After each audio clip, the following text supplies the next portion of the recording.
It's chicken or the egg time, or is it the fitter and the launch monitor? We're going to talk about how the two should interact. Do we really need one or the other?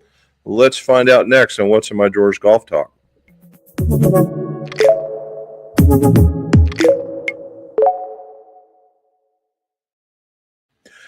Welcome back to What's in My Drawers Golf Talk. Jim McCleary here, and this is where we talk about golf club repairs, reviews, and fittings, all so your scores can go low. If you would, like, subscribe, hit all that stuff across the bottom. And that way, this channel gets out to the YouTube universe. Why is it called What's in My Drawers? Because of what, well, over here, over there, it's in the shop. And it's what's about in the drawers of the shop, and also that we can help you guys with golf club repairs and fittings and whatnot. So let's get started on what we have done. All right, so the club making stuff, we've got one here. We've got for our friend from New York. He actually came from New York for a fitting. He was on his way to Tennessee for a vacation, and we fit him into some Wilson Dynapowers. And pretty good golfer, just need a little bit, like most, he was an older golfer, and like most folks, he was looking for a little more oomph, a little more distance, that kind of thing, and to straighten some stuff out. So after we went through a fitting, we talked about some, swing issues and how to straighten them out. We got that. And what it was is that he tended to like a little head heavier club, which the Wilson typically is, right? The Wilson has a lot of weight down here, and the head itself is a lot, it's not a lot, but it is heavier. It's what we would call standard weight when making clubs versus what we're seeing now is the new modern weight when you were talking about irons being in that D2 to D4 category, where they're now probably D0 to D2. Now, in this one, we went with a Acra I-Series 40 gram. And as it turns out, we played around with that thinking, well, maybe 50, maybe more. Every time we put him in the 40 gram, he absolutely nuked it. So I have to, as you can see, I've got to cut him down because he's coming back through here on Wednesday. And so I finished the ferrule right there. Finish that ferrule. Looks pretty good. I like the double chrome. I think it gives it a good look, good traditional look. If you look at that's not real bad. I just like the look. It's pretty clean. So we're doing it's either 5 through or 6 through the gap wedge in order to get him going. And then we've got I think we've got a different wedge coming his way and for setup. But Robin's got it figured out. So that's what we're going to do. But that was the big one for the week. Why was that? Because we ended up taking off this weekend. Mrs. McGolf had to go to a baby shower, of which guys were not invited. So I was more than happy to take her because it meant I got to leave. And just prior to going in there, if you guys got on Instagram or saw on Facebook, we stopped at a place called the Rural Inn. It's a lot of other people other than the normal folks that I get to see are commenting on it and liking it. And it was this fella right here. His name's Ray. And if you can tell, this is his shop, and all the stuff to my right as you're looking at it, your left, all that stuff over there were store picks and the stuff that he had picked out. And all the bottles off to the right, in Indiana, you can actually try before you buy if your store will do that kind of stuff. And he does. And it was a great time talking to him. The guy's full of knowledge. He goes way, obviously 40 years, he goes way back. And the one of the key, and I'll keep it short, one of the key conversations that we had was he asked Robin what she liked in a drink, and she said sweet. And he just turned around and he pulled down an very old St. Nick. So Charlie, there's one, maybe another 2-ouncer. Anyway, we tasted it, and it was very mapley like, and it was very nice. And he was just smiling, and we had been there and done their tour twice now. And well, we stopped and then we got a tour. The history and it's from Preservation Distillery. And the history here is that this lady back in the 70s, I would imagine, 70s, 80s time frame, saw the growth potential for bourbon and bought a lot of barrels that she liked. And in order to stop paying on some of the taxes, she dumped it into stainless steel vats. Well, that stops the aging process, but she also pays off her taxes, and it keeps going. Long story, and so I was telling Ray, I said she's like the female version of Pappy Van Winkle, and he kind of looked at me sideways a little bit and said, "Well, truth be told, she probably showed Van Winkle how to do that." How to do those kinds of things. And I was like, well, there you go. So the industry is always entertaining and is always intertwined as well. All right, so we did that, and then while I was in there, I'm going to give a plug for a restaurant that I have no association with, but while I was out waiting for Robin to do the baby shower, I stopped at a place in Indianapolis, or outside Indianapolis in Westfield, called Jella's, Jellas. And it said, known for the best chicken sandwich in Indianapolis. And I said, well, let's give that thing a try. And it was they call them a hot chicken sandwich up there. And that's what I got right there. And so you can get different sauces on it. And I went right in the middle, and it was literally the perfect Nashville hot chicken. And it was probably one of the best chicken sandwiches I've ever ate. So if you guys get a chance and you're up there, that's where we want to go. And it's not all bourbon talk, but when we got to the first place, which was Hard Truth, Robin had got us a lodge literally across the street, and a mile away was a national park. And this was one of the views from the national park. Had a couple of lakes, bike trails, horse trails, you name it. This thing was very expansive. The thing's measured in miles, right? And there's another kind of standing back from it. So you get the idea that it's pretty big, and there's a lot of ups and downs. It was just a neat little ride. There's a couple of places you can stop and get a bite to eat. I think there's places where you could barbecue, some rest houses, that kind of stuff. So that was pretty neat. And then in the morning, we went to like the world's oldest building to have some breakfast right there. It's called the Hobnob, and it was like an old 1830s soda jerk / pharmacy / grocery store, whatever they call it, a mercantile store back in the day. So there's that one. And really quick, Hard Truth, there it is. Very cool setup. I have to admit, these guys are doing it right. And then there's me and Mrs. McGough. We're showing you that we actually went there. They're actually doing it right. They've got a restaurant. They've got things to do. And they started off distilling beer, and now they're doing beer and whiskey, and their predominant, most popular stuff is a rye. So they've got one. They say they're the number 3 rye in the world, and that was from a competition, and it's their high rye or whatever it was called. And I wasn't a fan, but everything else was very, very nice. And so we walked away with a few bottles that we could only get from the distillery. And speaking of the distillery, I got a bar idea, guys and gals, right here. This is what I've always wanted, was that barrel sticking out of a corner and putting one on the other end and having that stuff in the middle. So I now have a project. We're going to see how long that takes me to get done. And then there's what it looks like inside Hard Truth. This is only a section of it. There's another section off to the right, but that's the working part of this still. And it gets, as you can see how stills work. This is kind of a pot still with a column still attached to it. So these guys both these places we visited started with pot stills and are kind of worming their way in.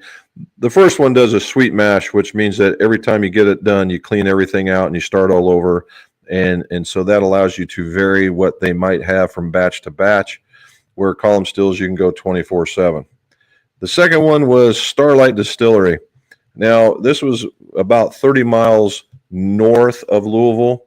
So if you guys are on the trail or you happen to find yourself in Indianapolis or Indiana area, the southern part of it for sure, and you and your significant other like wine and maybe want to try some spirits, this is the place to go, because it started off as a winery.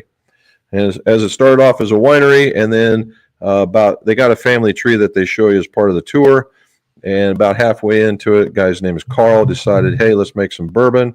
And so they used their wine influences on their bourbon, and like the putting the bourbon into barrels to give them extra or different flavors. And that I would recommend highly from them. We both, Mrs. McGolf and I, did what we call the Build-A-Bear bourbon, and that was a special pick. And to date, probably one of the neatest differences. Normally, it's just a slight touch better. The stuff that was in this barrel, those guys, if they know that's a special barrel, and they start putting that stuff out, holy cow, look out world, because that stuff was really good. All righty, so we go from here on the outside of the still house. That's what it looks like on the inside. They moved from another pot still, and as you can see, we've got one right here in the very back, and then a bit of a doubler, and that's what you got going on.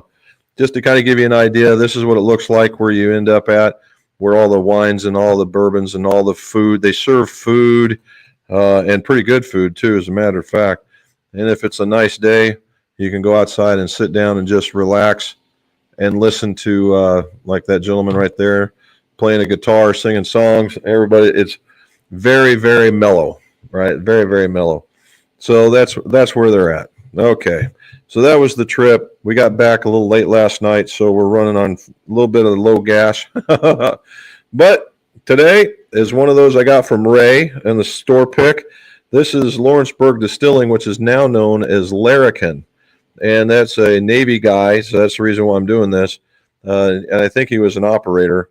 Anyway, he's jumped into it with both feet, and this is the last of the Lawrenceburg stuff, and it is surprisingly good. So a little 5-year, and it's disturbingly good. Okay, so let's get to the meat of this discussion.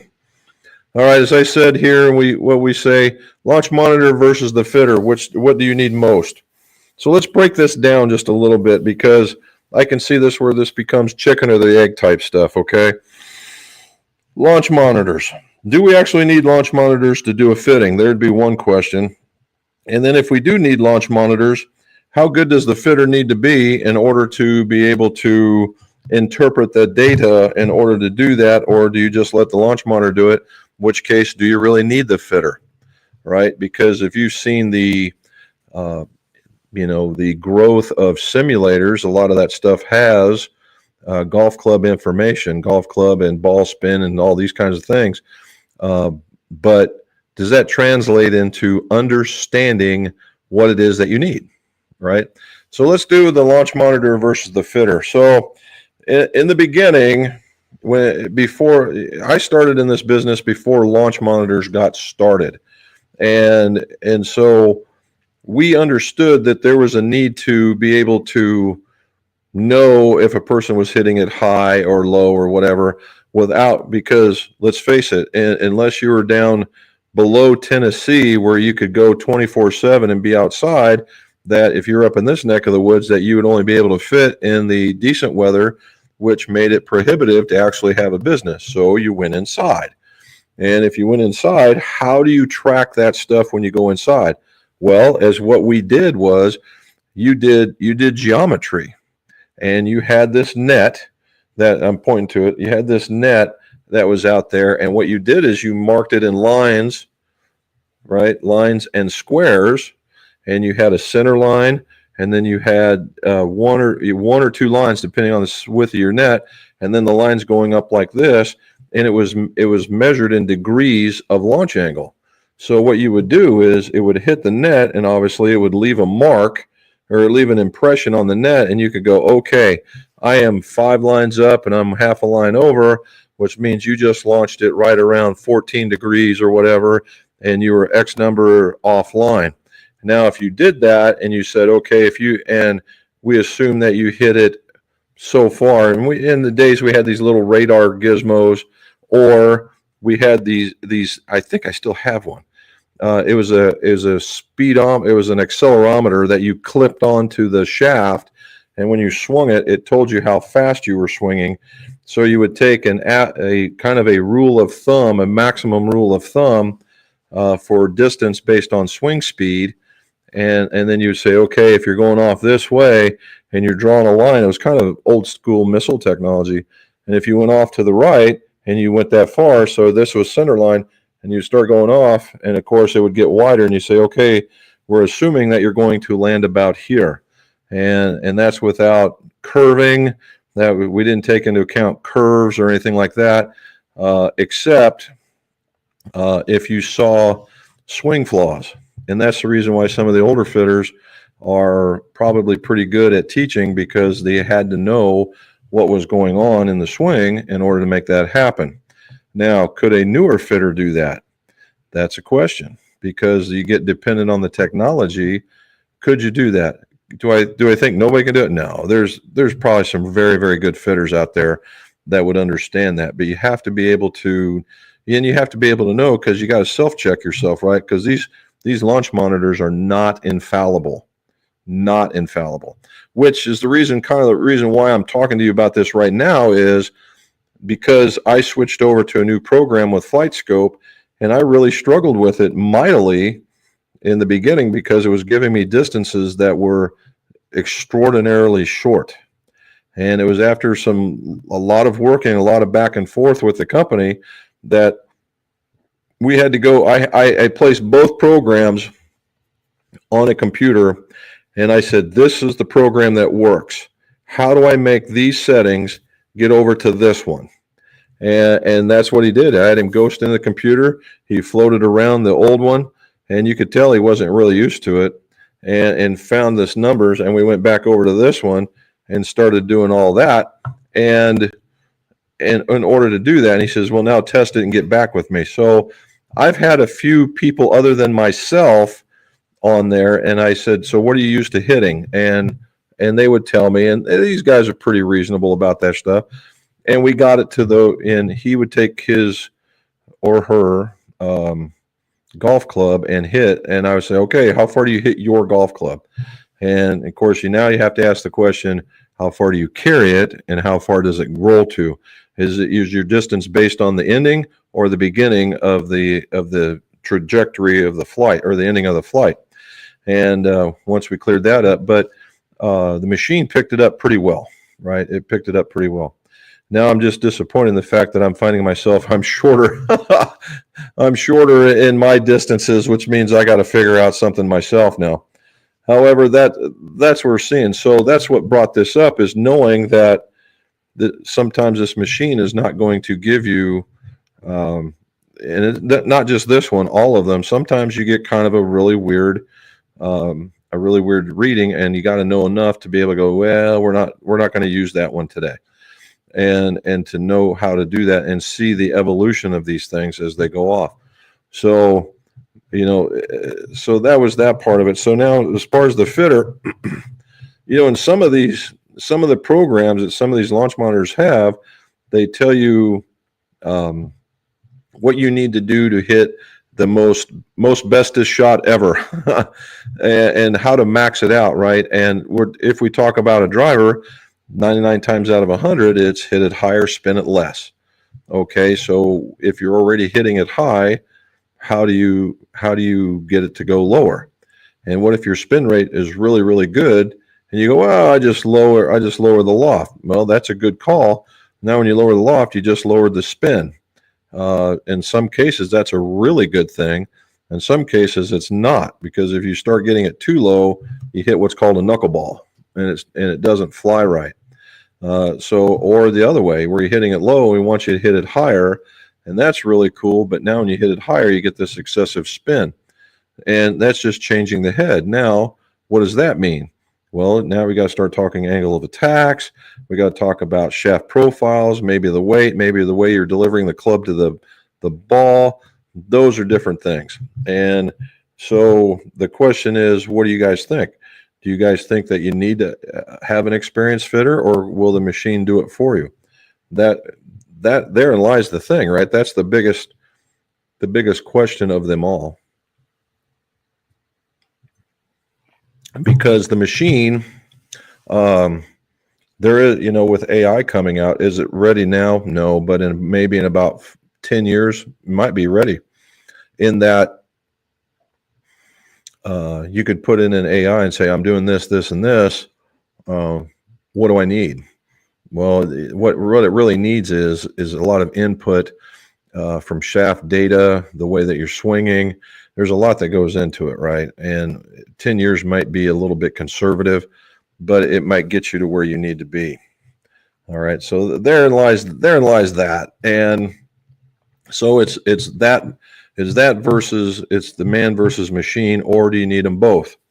Now, as I just told you, we did everything analog back in the beginning. The launch monitor makes the job easier. Okay. It makes the job easier in the fact that a couple of things. It's much, much more detailed. It's much more precise than a guess or we're going to go measure at this where the let me get my thought together. Where you're going to it's more precise, right?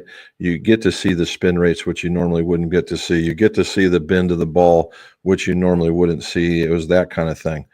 Now, as another example, when I said he and she, I had a very good lady golfer that probably plays scratch, if maybe not to probably scratch to maybe a plus, barely. And we got a phone call, and she went to a fitter that apparently fit Lydia Ko, and went to this fitting and gave her a driver and said, "Here you go. You should be good to go. This is what we want." And she went and took it golfing and lost 40 yards of distance. Well, what's all that about? And so they brought it, and so she's a swing speed of right around 100 to 103 mile an hour.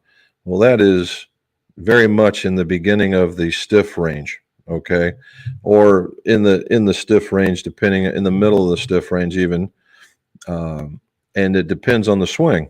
So if you're a very aggressive swinger, then or a very, very, very late releaser, you might need something with a slightly stiffer tip or stiffer profile so that it will stay with them. All right, and that's what you can do. Well, this guy recommended, and they got a graphite design. I think it was a VR, which I've not seen before. 50-gram X Flex, and then put them into I think it was a ping club, maybe. Yeah, it was a ping club, and lost 40 yards. And they went and they looked around. They sent me some information. Finally, they showed up, and I was looking at her swing, and I was like, "How long have you had this driver that's been jacking you around?" She says, "Well, it's been about a month." And I said, "Have you been making adjustments?" She said, "Well, sure." I said, "Okay, let's stop making adjustments and just hit it." And it wasn't very good. So then we started going. I said, "Well, let's do what I do and see if we can build it up a little bit better." And what we ended up doing was we went back. She had a Callaway club. I went back into some Callaway stock and found her a very nice an AD. She had an AD, and I had one, and we messed around with the AD, and I adjusted the loft and the lie angle on it, and it also came down to a length issue. And in order to get her, because she was into the heel of the club a lot, and once we shortened it down, and she was also generating a gross amount of spin, 5,000 RPM of spin, because they had it teed up just this enormous amount. And so we took her back down. She leveled her. I'm trying to look at my thing. She leveled her shoulders out a little bit better. Came in and got this really neat neutral angle of attack. Spin rate drops about 3,000 RPM because she was at 5,500. So you got right to that 2,800 RPM. And now the launch angle is not ridiculous because it was hitting very, very high and getting this run out. And I got her out to 240. And so and the reason why she couldn't go any further is because she was still in the heel of the golf club. And so I would back her off, and we would hit. I got her out. There's one or two shots made it to 250, and I was really going between 250 and 260 being a goal. And I said, so we got to the point where the equipment wasn't getting it. It wasn't going to do any more performancing. It was it was the golfer. And so that's another thing. When do you stop, right? But she walked away at least a lot more confident in her capabilities, because confidence is a big deal when you're golfing, right? And when she got out there, I said, you gotta not reach out so far, or at least step back and then reach out, so you can find the middle of that club face. You find the middle of club face, 250, 260 all day. So so we'll see what happens from there, and in order to get it. So, you get these folks, the newer generation is all about tee it really, really high, tilt your shoulders, and try and hit this thing on this super duper up.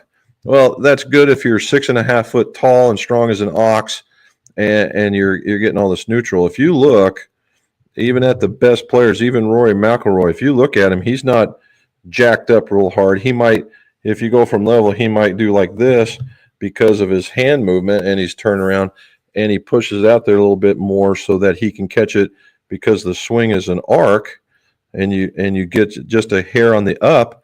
Well, there you go. But he doesn't have that thing teed up, the ball well above the head and all that stuff.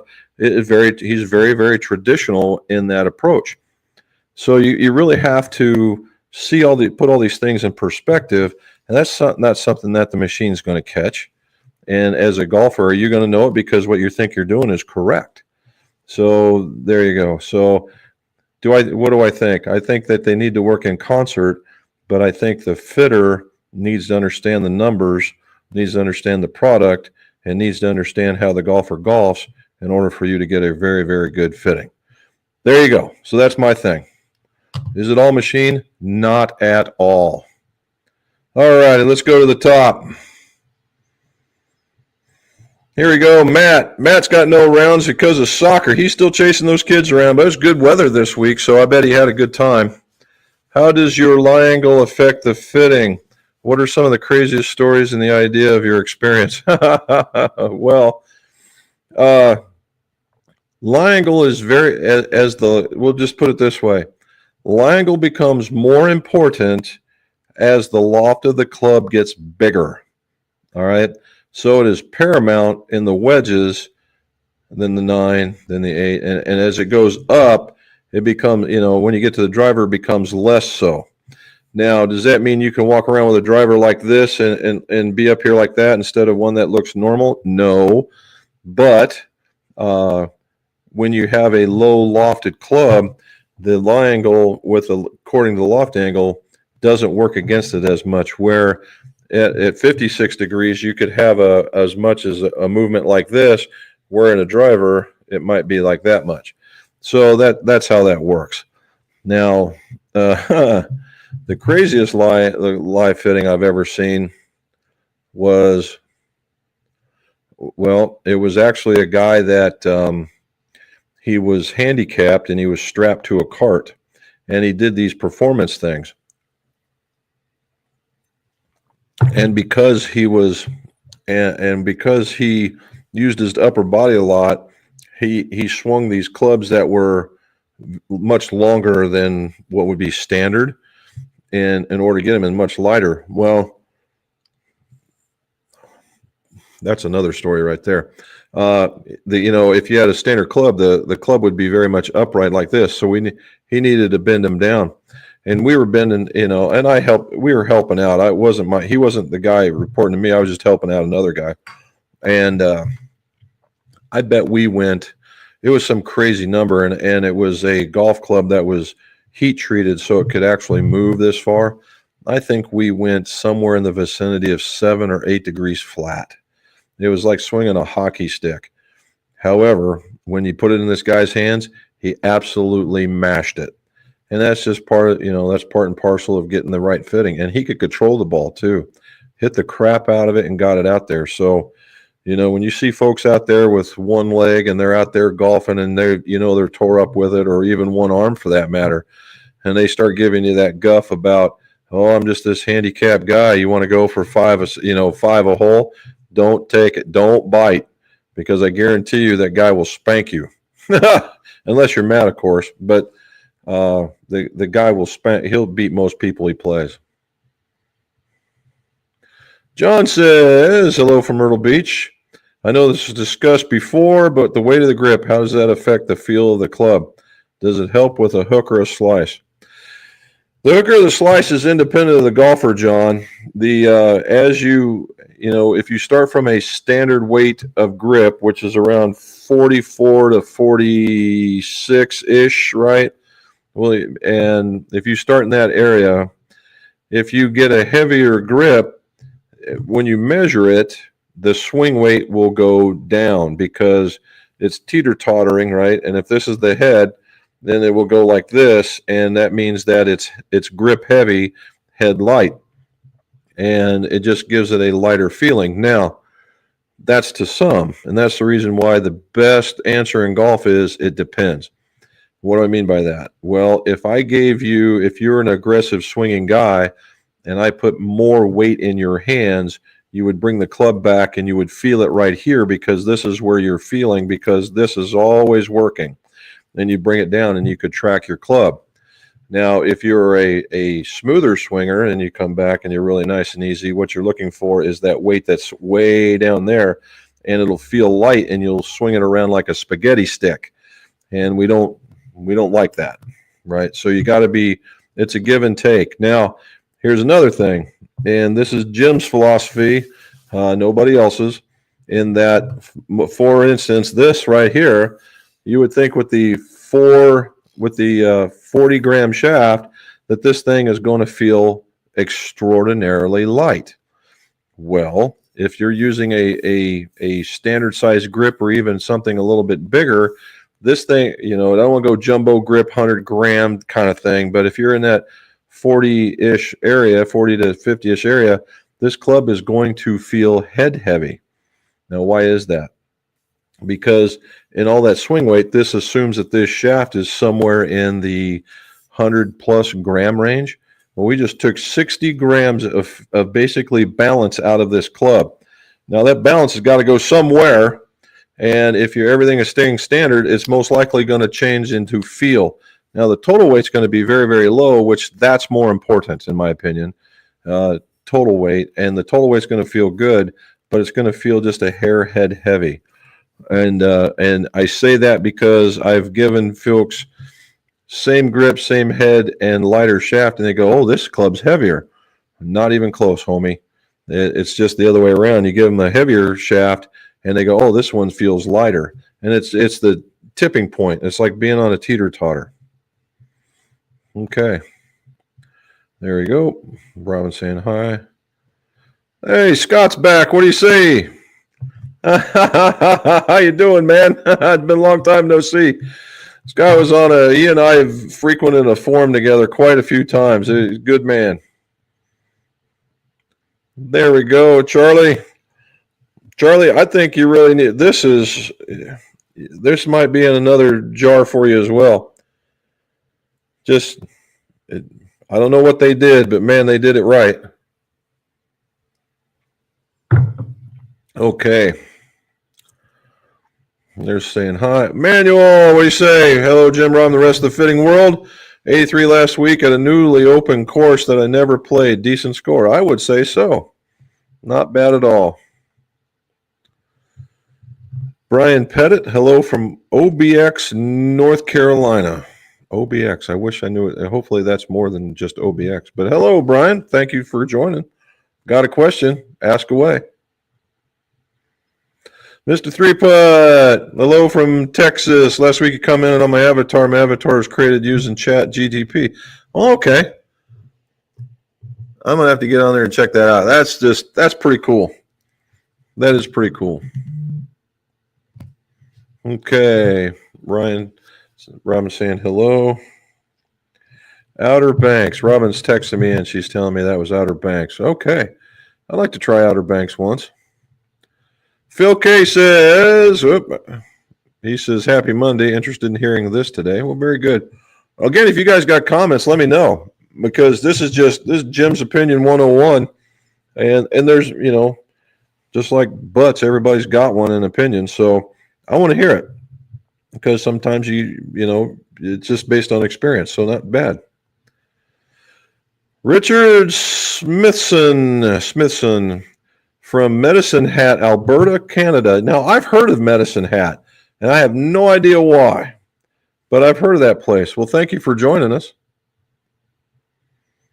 Got rained out on Saturday, did you? Well, I'm going to say there in Indiana, it was actually 2 really nice days. Saturday started out really cold. It kind of caught us by surprise.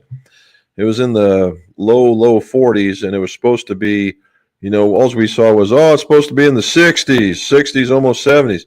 Well, it didn't see 60s, almost 70s until about 3 o'clock. So on went the pants, and I thought, and all I did was pack shorts, and I thought, holy cow, did I make the right decision? Well, Sunday, it was the warmest 50 degrees I've ever started out in, and ended up being into the 70s. It's extraordinarily pleasant. Okay, there's Robin talking back. Decent course, not a score. Hey, I'd take an 83 all day, dude. I'd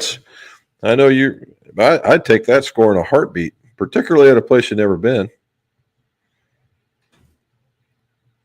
There we go. Charlie says he got 78 with 2 birdies. You guys are just tearing it up right now. I'm telling you.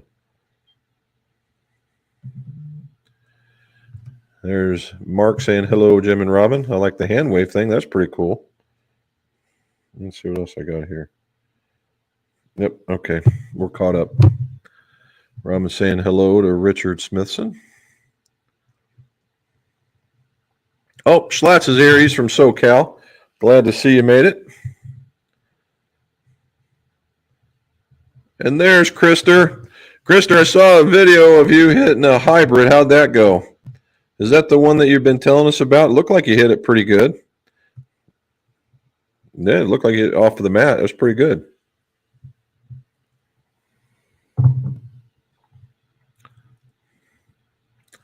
Robin, what's in the glass tonight? Oh, she's going to be a little different if she's told you already. Brian, getting fit in 2 weeks, fourth time at almost 60, fourth time at almost 65. Really bad knee should be a challenge for both of us.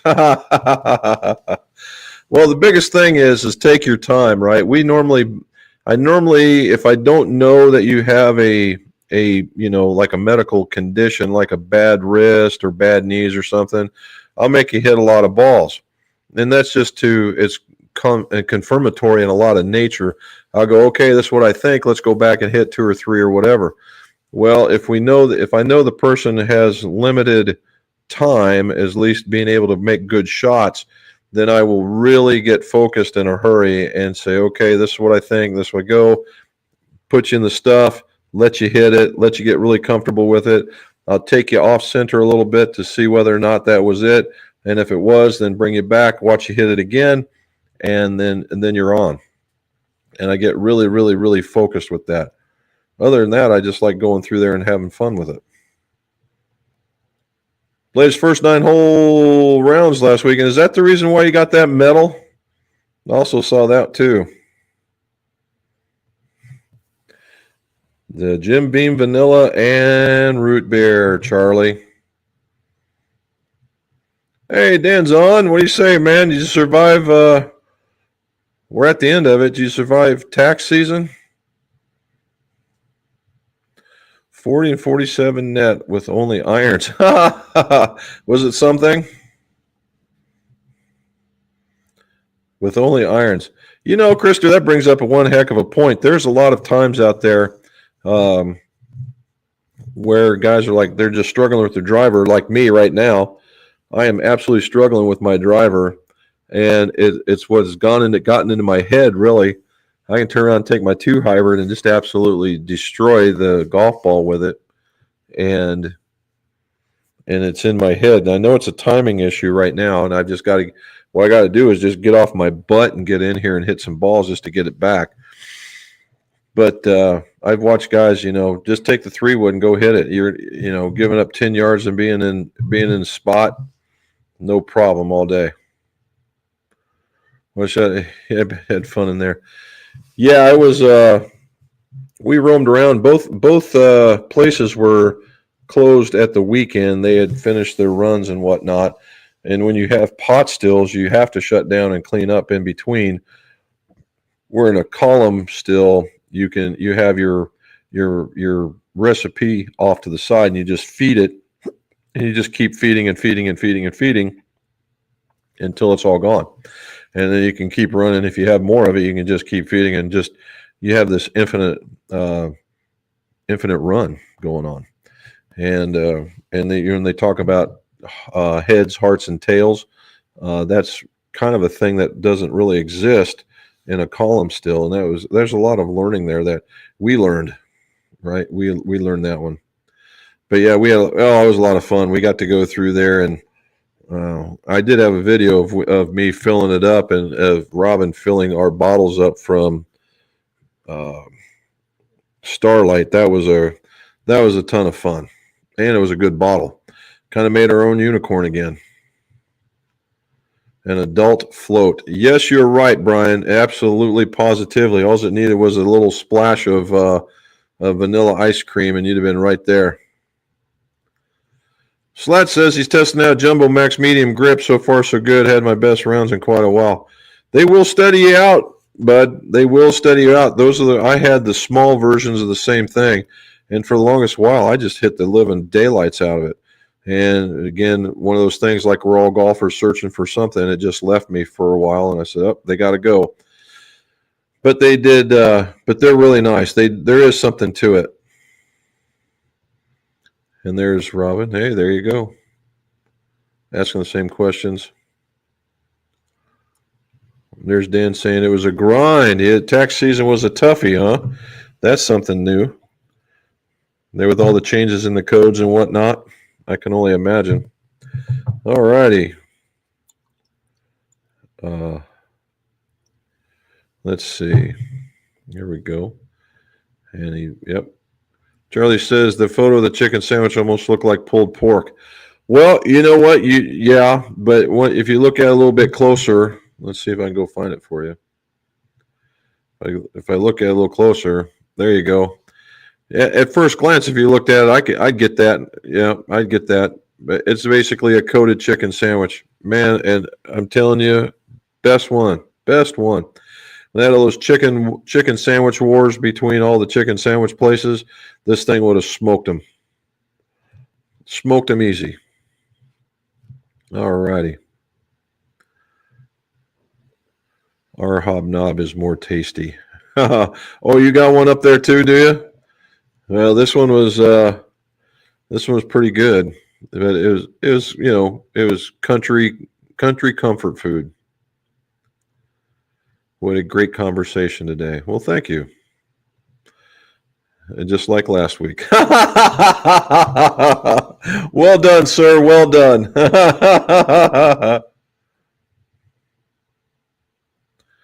Inked over. Where are you?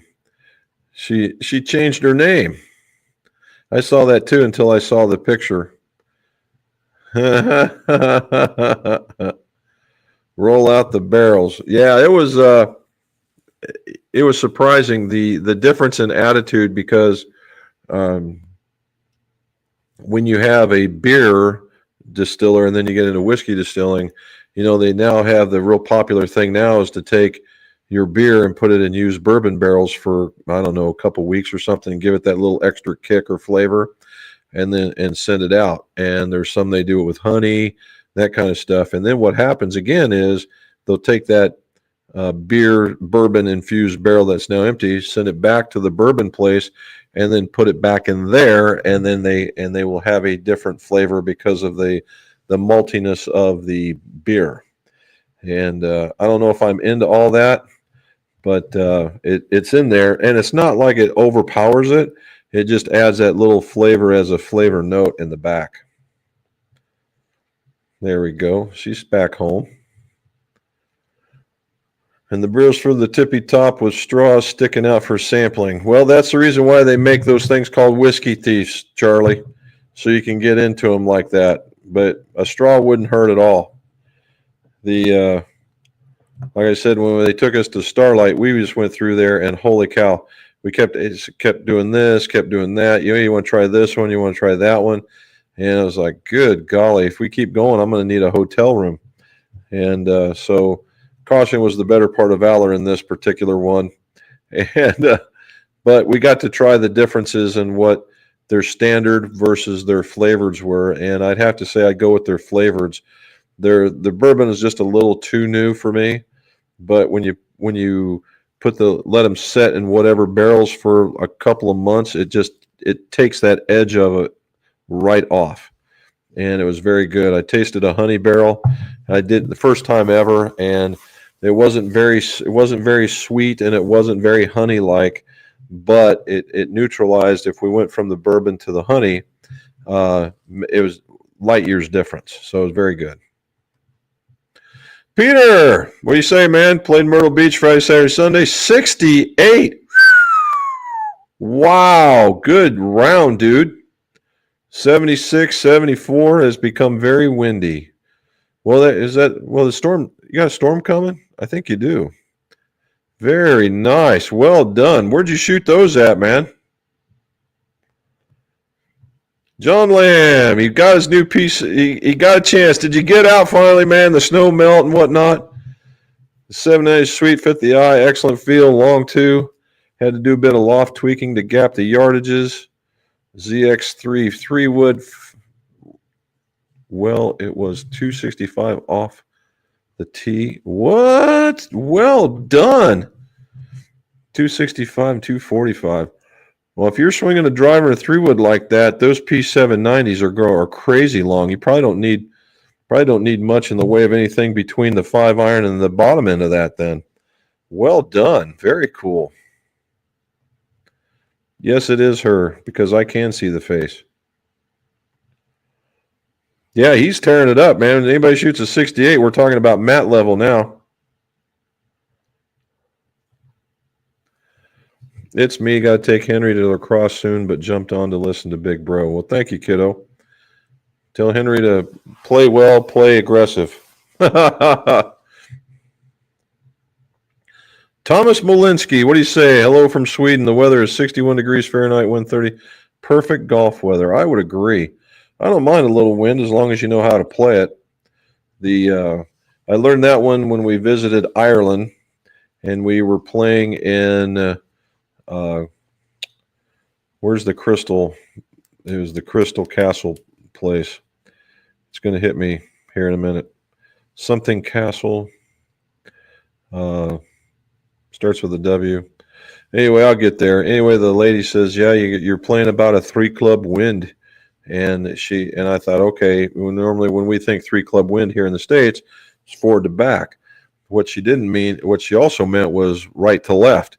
So if you hit it out into the middle and it blew you 3 clubs over to the side, you were out of bounds. So now we had to start aiming and playing wind. And I tell you what, 18 holes of that, you either get good or get tore up. So I learned to trust my clubs really quick. All righty. Hello, Robin. Robin says, hit that like button before you go. Oh, there you go. It's about middle of the time frame. So if you would like and subscribe, hit that thumbs up so we can get more going on. Wayne's back. Finally got to play first round last week. Shot an 80 on a poor 70 course. Not bad. First round with newly fitted clubs. Big difference. Nice. That's always the fun part, is having to dial in distances, particularly if they're a little bit longer. Isn't it neat to be able to say, I just got to smooth this one out in order to get there, when you used to have to really, muscle it. There you go. Yes, I'd agree. John says, hope you had a great little getaway. We did, John. It'd been a while, and we decided it was time. And going over there for the baby shower just gave us an excuse, honestly. And there's a handful of little, distilleries in Indiana, to be sure. They're not like a Barton's or a BBC, the Bardstown Bourbon Company, or even for that matter, a Old Forester size. The two we visit is probably as close as we're going to get, and those would be small, medium in comparison, more kind of a craft distillery, but still very nice, right? Those folks have a real advantage because of the one-on-one you can get going on, and the other ones are actually a bit smaller. So it'd be interesting to see what goes on with them. Linked over. Spring has come to Wisconsin. Do you do fitting in the spring and or the fall? I do fittings all year round because of the room is environmentally controlled. I don't go outside anymore. That was due to trying to do a fitting in 29-degree weather. Even Charlie wouldn't do that one, I don't think. All right. Peter says, thanks, Robin. Wildfires are still going on. Really? Yeah, man, oh man, I would have thought they would have had those things done by now. Hopefully they can get it under control. Inked over, if you're heading towards La Crosse, be safe. They're under tornado watch and the weather doesn't look great. I think she's mean about taking her kid to play lacrosse. But yeah. Jen, it was nice having to go to the baby shower of my best friend's daughter and then running away. Thank you. P.S. Shot in 82, there were 6 par 5s, 6 par 4s, 6 par 3s. 3, 3, and 318 on the course. Kind of link style, was fun. I don't hit balls over the river into the campground on the other side on the last tee. Oh, okay. That's a lot of par 3s. Very balanced, but that's a lot of par 3s. Steven's in. He says, hello from Tennessee. Been playing with the Wilson LP irons for 5 years until recently I picked up of the 2024 staff irons. Talking about day and night. Oh, my God, yeah. You know, the Wilson LPs, big fat soles, and they're extraordinarily strong, Steven. And they're very, very, very forgiving, where the staff irons, if you're even talking about the CBs, wow. That now Charlie's playing those, but he's quite the ball striker as well. And they're not nearly as strong, but you can loft jack them if you need to. I've considered that several times and just never pulled the trigger. But yeah, if you want to find in the middle of the golf club to be your priority, there you go. You just did the right check. Last weekend shot an 86, then an 80. Looks like I'll be sticking with the staff irons, actually hitting the ball better, if you can believe that. Well, I can, because depending on your swing, of course, those wide soles can impede a ball strike, particularly if you're a flipper of sorts. The back end of the club tends to get in the way, and it flips your club forward on you, and it doesn't feel as good, and it causes you to flatten out a little bit, which may not be your particular swing path. And then when that happens, you hit a fade, very rarely, or you hit this ginormous pull. And with the staffs, it allows you to engage the turf as you were meant to, because it's got a really good radius on the bottom, and it's good for some hilly type courses as well. And then you're probably getting a lot of good turf engagement finding the middle. That works out great. There we go. John says Emmanuel had a nice round on an unfamiliar course. I'd agree. There's Charlie. I knew he was going to get in here. Makes great irons. The more you play them, the better you get with them. And yes, they feel really good when hit well. Yeah, you're preaching to the choir on that one, Charlie. Has more to do with the fitter. Here we go. Has more to do with the fitter. One will actually listen to what you want for looks and feel and work for you, not in a hurry to load you up with what's on the shelf or make the money. Well, I'd agree on that one too, John. Soul ground and P70 works as advertised. There you go. Well, the soul ground on that one's really not as it's not as aggressive. I don't know if that's the word I was looking for. But the way that a lot of the 790s is very wide at the toe box, and then it narrows down as it gets back into the heel. And what you normally would do is you would scallop the front or kill the leading edge in order to make it not turn into a digger. But yeah, I'm glad it's working out well. I was surprised how well I'm playing them. A gentleman got fitted for them and only played them a couple rounds, put them away, and decided to sell them. Well, you lucked into a good set. Glad to hear you're liking them. That's right. Sounds like you may have gotten a good deal. Sounds like it, doesn't it, Charlie? Like and subscribe. Even Schlatt's getting in on it now. That's what I'm talking about.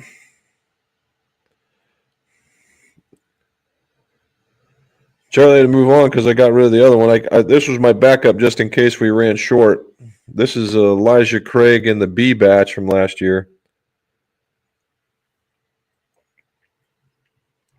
And that's 11 years old, and you can tell by the color which one's which. Scott Gordon, not sure how much I can trust launch monitors. The TrackMan here says my driver goes 150 to 170 on course. Yeah, that's not, no. So what's probably going on, Scott, a couple of things with TrackMan. Number one, they have environmental controls, just like the Flight Scope does. They both have, literally the Flight Scope and the TrackMan, from a technology point of view, are extraordinarily similar. I won't say they're exactly the same because I'm sure there's proprietary stuff involved, but the radars, the number of radars, how they look, all that stuff, extraordinarily similar. The things that they can do and provide, environmental controls, track the golf club, do these things, again, very much similar. However, what happens is TrackMan wins in the graphic design area and from the very beginning, and and has hands down. Now, this new program that they've got, that Flight Scope has got, is very, very, very, very clean. Also does the stuff where it will track where it'll hit on the face, and what it'll do is it'll show a club face, and it'll show a golf ball mark somewhere, and that's my next thing. I'm still not 100% convinced that I'm right there just yet, and that's my next phone call with him is, if I'm hitting it right dead in the center, how come I didn't get a much higher ball strike smash factor, and see what's going on with that, and see whether or not.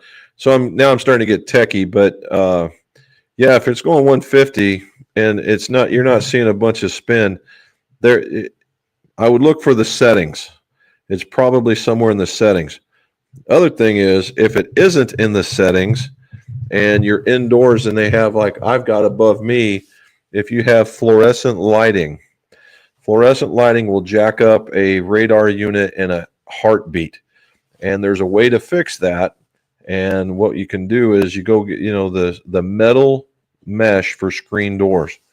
You place it underneath the light bulbs above the screening there, and let it set in there. What it does is it busts up the photons that the thing is doing, and it starts reading. It happened to me, and the issue is for real. All righty, Rumstown, thanks. Hello. You have no idea. No kidding. Oh, part of the deal, yeah. Oh, Lawrence is on there. Sorry, bud. Saw you. Charlie, what shaft do you have installed in there? Is a good question. Came with steel fiber 110s. My LPs had steel fiber 95s. I bet you're not too far off. And the way that the differences are is probably a little nicer balance. And they are stout. You're correct. For how light those heads are, I'm enjoying them. Also have had to swing 6.2 270. Okay. Sounds like they got you pretty good. Richard Smithson. I think the fitter, I bought some PXG 310 Gen 3s. They look fantastic, but when I address them, the ball, the toe, and the iron is up in the air about a half an inch. I hit the center of the face, but it looks bad. Okay, so here's the thing with that, Richard. So in some cases, if you're hitting the middle of the face, the next thing is direction. If it's very, very toe up, and so what if you're hitting them to your inside, because I don't know if you're lefty or righty. Let's just assume you're righty. If you're hitting them to the left, right? If you're hitting them very much left, then yes, that could be a Langle issue, because if you're finding the middle, then it's angle of the face at impact, and that upright could make it go closed, right? If you're hitting them straight, then chances are what's happening is you're experiencing toe droop, and that's a good thing, because what happens is is in a golf shaft, when you take the swing, the toe bends down, right? It bends down like this. So if you start off, and the club looks like it's like this, but you swing, and because of the way that it bends or even the way that you swing, you might actually be impacting the turf and into the ball where it's nice and level. So if you're hitting it straight, I would say that the club is reacting properly. If you're hitting it to the left, then yeah, maybe bend it down a little bit. All right, what's your favorite among the Japanese golf manufacturers? Ooh, well, the one I'm most familiar with and the one I know that is and from a quality of build perspective that I know about is Mura. Super duper well-built stuff. Very traditional, though. Don't look for a long drive iron out of those guys. They're just now coming around to getting into more of the traditional lofts instead of a 28 or 29 degree 5 iron, or even 27 for that matter. They're starting to narrow it down just a little bit in order for you to get the ball out there because it's quality stuff. I mean, super quality stuff. That was one of them. I knew Vega did some stuff, but I didn't have a chance. It's handcrafted stuff, but I don't get excited about stuff that's finished in a very rough finish. Take the time and finish it, right? Let's see, like Mira does. It's very precise, very clean, very nice. That'd be the first Japanese one I would look at. There is one more out there that I would take a look at, and it starts with an I, and they're very nice golf clubs, and I would certainly look at those, but those would be my first two I would look at. John Lamb says, Charles and Stephen, 110 is pretty stout. I had them on a set of Wilson D7 Forge. Remember the power holes? Oh, yeah. They work pretty well mid-launch, good dispersion. Well, if he's hitting that driver out to 260 or whatever, those 110s will probably work on him pretty good. Brian says, first two fittings were live board, some sort of device on the shaft has determined shaft load. Yep, and that was probably a true temper thing if it was connected to wires. If not, it was probably what I was telling you. And the third was the same as the first two done on a driving range. So you're going to see an update. The information you're going to get, Brian, is going to be almost confusing.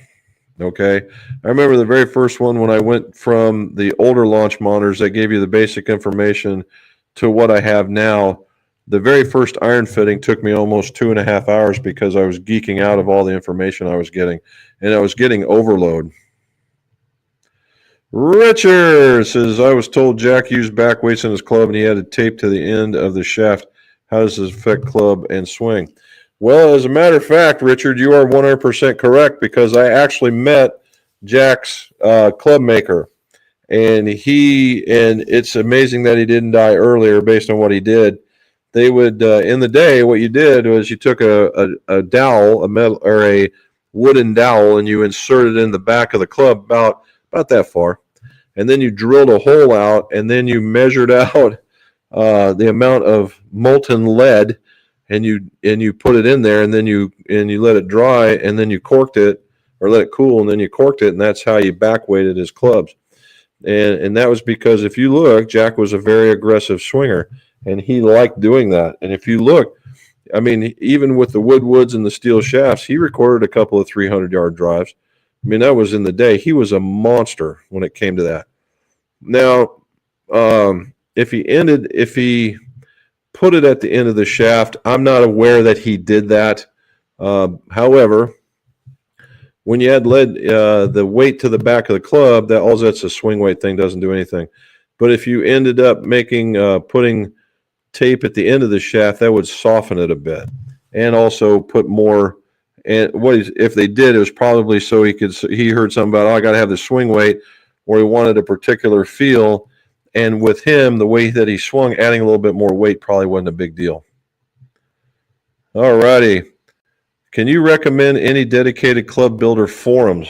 Oh, let's see. I don't know if there's any just club maker forums out there. There's a Facebook page on club making and fitting where you can post questions, and sometimes you get good answers and sometimes you don't. But I guess that would be true of any of the forums per se. The ICG that I was part of, I don't think is doing anything anymore. There's one left. It's called the AGCP or AGCP, ACGP, Club Fitters. Anyway, it's one of those two, and it's more about business owners and whatnot, and they help with club building. Scott, if you're still on here, Scott would know. He goes to some of these. There's a couple others that are like club junkie type things, but they're as far as, if you're just wanting to dip your toe into that. And there's another one. If you had a club making question on some stuff, GolfWorks has one. I don't know if Janinic is still answering those types of questions, but he would have one. Twist my arm, Jim. Yeah, okay, buddy. I don't be overly concerned at the toe address. It's about soul and ground interaction at impact. See, look at that. I'm reaching out. PZ's getting it. Outer Banks. Thank you, sir.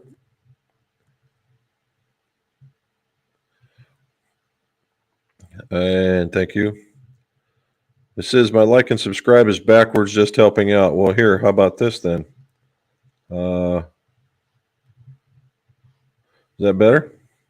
To me, in my screen, it looks backwards. All right. Lawrence had a great 9 holes. 39. Well done, bud.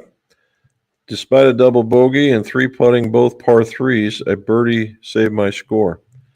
So that literally could have been a 38 if you just didn't 3-putt. That's a hell of a score, man. Getting it around.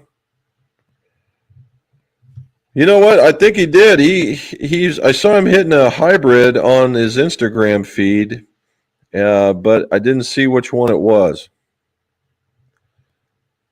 There you go. You're not wrong. Thanks for the great content. Can you tell me if it's safe to polish some beryllium copper Ping I2s? If so, what I can use? I have a buffing wheel and some polish. Okay, so here's the whole thing for beryllium copper. If you're going to grind on them, then wear a mask, because you could be exposed to what they call berylliosis, which is kind of the same thing as asbestosis, only with beryllium. And I wouldn't want you to do that. If people just wanted to make it pretty again and get the copper looking shiny, people have recommended in the past dipping it in Coca-Cola and then wiping it off really quick. That's one way of doing it. If you're just looking to shine it up and that's all and get it back to the normal copper color, like a nylon wavy wheel, not one that's it's a bit of aggressive, but it's not sandpaper. It's that like a greenie. In fact, you could probably take a greenie and just take a greenie and get into the crevices and just rub it back and forth and do that. If you have another one, you probably could. If you have the Glanswatch and you have a soft wheel, polishing, that's probably the least intrusive of them all, and you could do that. You don't want to go with a high grit polish. You want to go with as small as you possibly can. But that's where I would go. Garrett Brilliant Column, the dust is dangerous to your health. You are 100% correct. All right. Lawrence wants to know if I'm a fan of the Post 120 stiff shafts. I picked up the 4-iron with it, and it seems nice. I most certainly am. I am a big-time Modus. I'm actually a big-time Nippon fan, to the point it takes up the lion's share of my iron shafts that are steel. Not only the 120, and keep in mind the ones that end in 0 are the ones that end in 0 are the ones that are going to be different. The ones that end in 5 are going to be closer to one another. At least I think that's the way it is. It's one way or the other. But yeah, that one's neat. It's a little softer in the middle. Gets you a little bit of oomph up into the air, and it's not as brutal as, say, the other shafts that are in that category. Hit that thumbs up, students. Thank you, my dog Rex. And that's what Robin is saying. Nice round and unfamiliar course and great confidence booster. I would say yes. Well, Charlie, I picked up the A125 batch today, or while we were on this run on the weekend. So maybe that'll be one I want to put it in because I got to start doing a comparison here pretty soon. All right, let's see where Peter got all these scores at. He played Heathland, Moreland, and Parkland. Okay. He beat his age for the 4th time. Also been invited to play this year's North-South Championship Senior Division. Oh, you're starting to get a little bit of notoriety there, Peter. Good for you, sir. Good for you. Now the question is, are you going to play? You're going to play North, being up from the Upper East, or you're going to play for the South, being that you've been down in Myrtle Beach for a long time?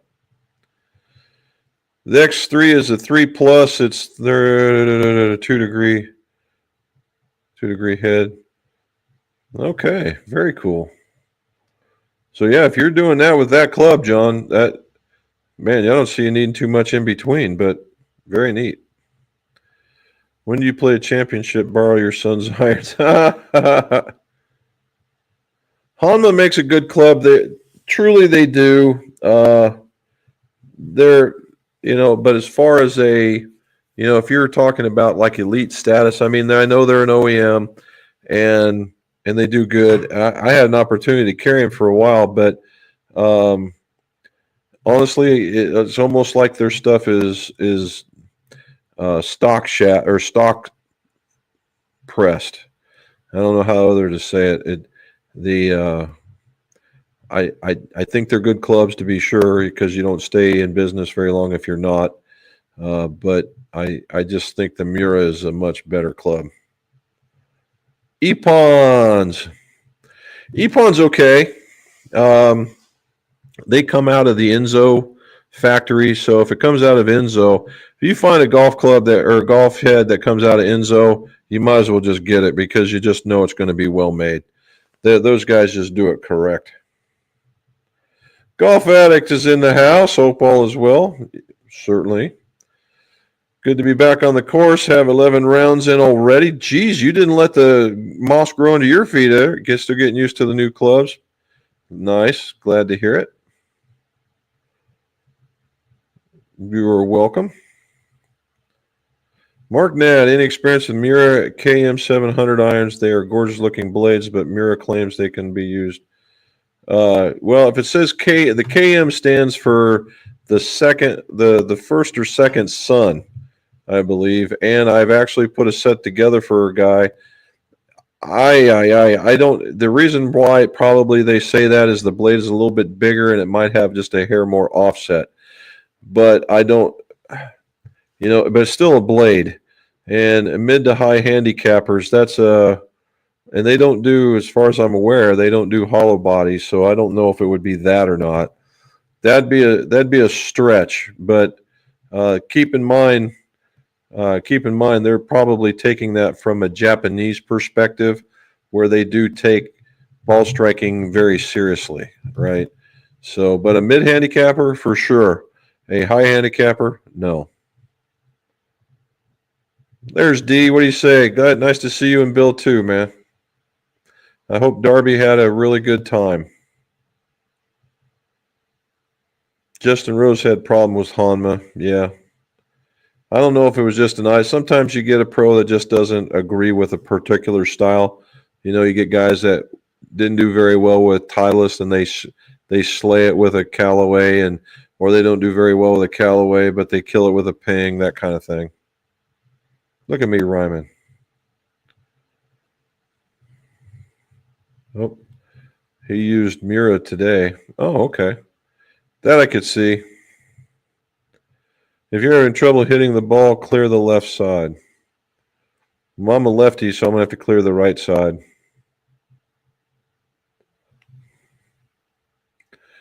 Katso Mura, that's the one. That's the guy. Well, look at that. We got all the way to quarter till. We didn't do Matt 2 hours kind of long with both of us talking in there, but we had a pretty doggone good conversation. So, guys, thank you for joining me yet again on another day like this. Again, hopefully you enjoyed the topic. And I do promise that we will try and get more content out during the week. I have finally found my swing, and these guys are next. So I've hit some. I'm very happy with them. We'll have to see what's going on. And thanks for indulging my bourbon talk with you guys. And you know what? Enjoy it. Hit them well. Hit them straight. Hit them often. And as always, let's see your scores go low.